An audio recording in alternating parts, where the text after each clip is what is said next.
আপনার ভাগ্যোন্নতির দিন।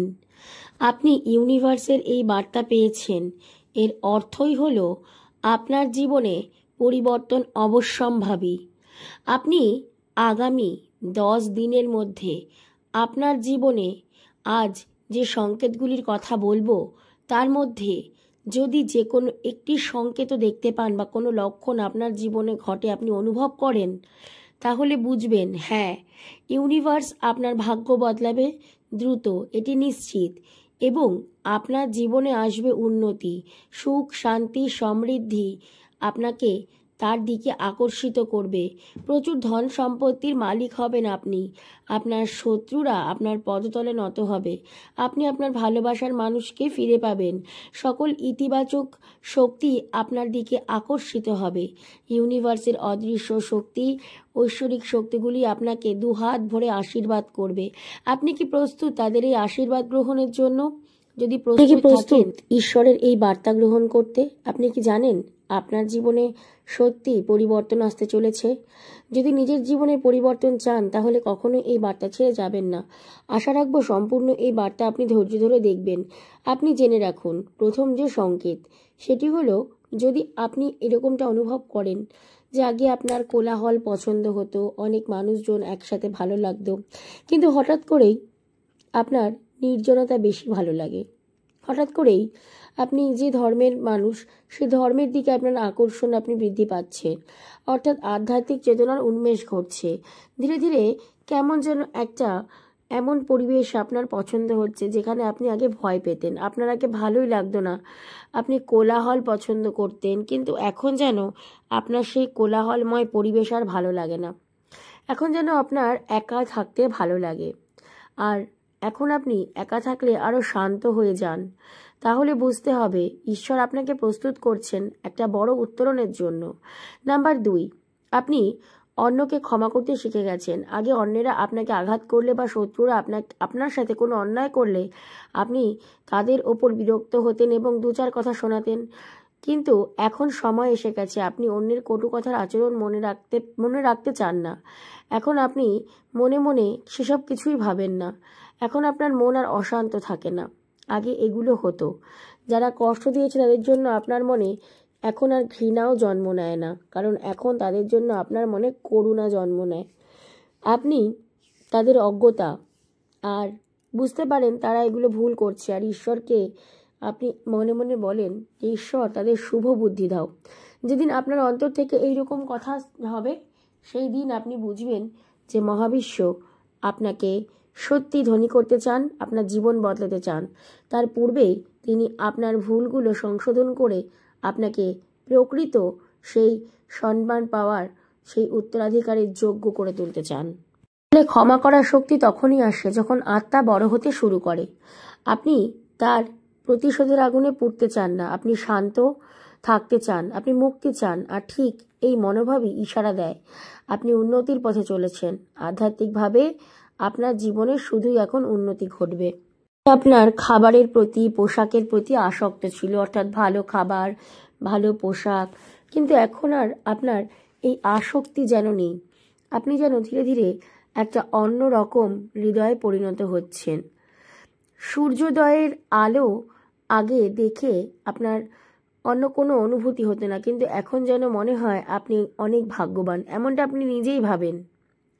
1 কাপ চা, বাবা মায়ের হাসি, সন্তানের স্পর্শ, এই ছোট ছোট জিনিসগুলোতেই এখন আপনি শান্তি খুঁজে পান। বন্ধুরা, এই মনোভাব বোঝায় আপনার জীবনে অভ্যন্তরীণ দরজা খুলে গেছে, কারণ কৃতজ্ঞতা এমন এক শক্তি যা সুখকে টেনে আনে। আর যারা কৃতজ্ঞ তাদের কাছে ঈশ্বর নিজের আশীর্বাদ নিয়ে আসেন। শাস্ত্র অনুযায়ী যে অল্পে সন্তুষ্ট তার কাছেই সব কিছু ধীরে ধীরে নিজে থেকে আসে। আপনি যখন অভিযোগের বদলে কৃতজ্ঞতা প্রকাশ করতে শিখে যাবেন, ইউনিভার্স তখন আপনাকে যোগ্য আত্মা মনে করবেন এবং সব কিছু পাওয়ার যোগ্য আপনি, এটাই আপনাকে সব কিছু দেবে। তাই নিঃশব্দে আপনি ঈশ্বরকে ডাকুন, পাল্টে যাবে আপনার ভাগ্য। লোক দেখানো সুখে সুখী হওয়া নয়, অন্তরের আলো থেকেই কিন্তু সুখ আসে। তাই সুখকে নিজে থেকেই পাওয়ার চেষ্টা করতে হবে। নাম্বার 4, স্বপ্নে যদি আপনি আপনার ধর্ম অনুযায়ী আপনার আধ্যাত্মিক জগতের ঈশ্বর, আল্লাহ বা ভগবানকে দেখেন, বা কোনো মন্দির মসজিদে আপনি বসে কোনো রকম ঈশ্বরের আরাধনা করছেন, এই ধরনের কোনো কিছু স্বপ্নে দেখেন, তাহলে এটি বুঝবেন এটি আপনার আত্মিক উন্নতির এক বিশেষ ইঙ্গিত। নাম্বার 5, স্বপ্নে যদি আপনি আপনার পূর্বপুরুষদের দেখেন যে তারা আপনার সাথে কথা বলছে বা আপনাকে ভালো কোনো পরামর্শ দিচ্ছে বা তাদের সাথে আপনি আনন্দ করে কোনো কথা বলছেন, বুঝতে হবে তারা আপনাকে বিশেষ ইঙ্গিত দিতে চায় শীঘ্রই আপনার জীবনে বদল আসতে চলেছে, শীঘ্রই আপনি ধনী হয়ে উঠবেন। 6, হঠাৎ কোনো মিষ্টি গন্ধ, সুবাস তোমার নাকে ভেসে আসছে হঠাৎ করেই। তুমি আশেপাশ থেকে কোনো কিছুই নয়, মিষ্টি একটা ফুলের সুবাস আসছে, কিন্তু সেই ফুল গাছটা নেই। কিংবা হঠাৎ এমন কোনো শব্দ, যে শব্দ তুমি ছাড়া তোমার আশেপাশে যারা বসে আছে কেউ শুনতে পাচ্ছে না। তাহলে নিশ্চিত থেকো ঈশ্বর বা মহাবিশ্ব তোমাকে সেই শব্দ এবং সুগন্ধির মাধ্যমে বোঝাতে চাইছেন তোমার জীবন এখন আনন্দে পরিপূর্ণ হবে, তুমি উন্নতি করবে, তুমি সব কিছু পাবে, তোমার আত্মিকভাবে জাগরণ শুরু হয়ে গেছে, তোমার জীবনটা পাল্টে যাবে।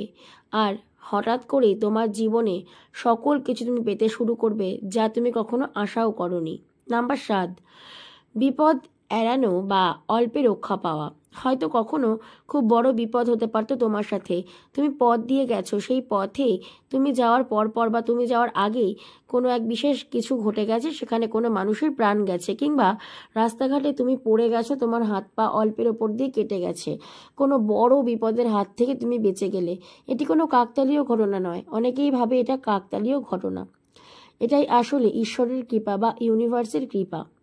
নাম্বার 8, যদি অকারণে কারোর সাথে তুমি প্রতিযোগিতা করে থাকো, তাহলে আগে তোমার মনে হতো ওর বাড়ি আছে, গাড়ি আছে, ওর এত অর্থ আছে, আর তোমার কেন নেই। কিন্তু এখন তোমার আর সেই তুলনা বা অন্যের সঙ্গে সেই সমস্ত কোনো কিছু নিয়ে মানসিক অশান্তি বা হতাশা তোমার মধ্যে আর নেই, তোমার আত্মবিশ্বাসের ভাঙন নেই। তুমি বুঝে গেছো প্রত্যেকের জীবন পথ আলাদা, প্রত্যেকের মতন করে বাঁচতে হবে এবং প্রত্যেককে তার মতন করে এগিয়ে যেতে হবে, আর ঈশ্বরকে স্মরণ করতে হবে। যার জন্য ঈশ্বর যেটুকু বরাদ্দ রেখেছেন তার জন্য সেটুকুই হবে।